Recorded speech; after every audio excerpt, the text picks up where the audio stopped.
तो ये आप स्टीयरिंग देख रहे हैं, मैनुअल स्टीयरिंग है। तो कस्टमर को इसमें पहले से ही प्रॉब्लम था ऑपरेट करने में, लेकिन कस्टमर ने इग्नोर किया और फिर अचानक से स्टीयरिंग ने काम करना बंद कर दिया।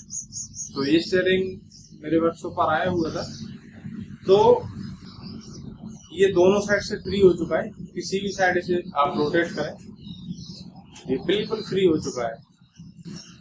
तो कई बार होता क्या है कि स्टीयरिंग रिपेयर हो जाते हैं और कई बार स्टीयरिंग को चेंज करना होता है कंप्लीट।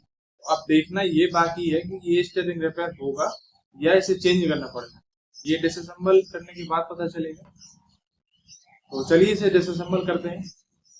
और इन्फॉर्मेशन अच्छी लगे तो चैनल को सब्सक्राइब जरूर कर दीजिएगा। ऐसे ही इन्फॉर्मेटिव टॉपिक मैं आपके लिए लाता रहता हूँ।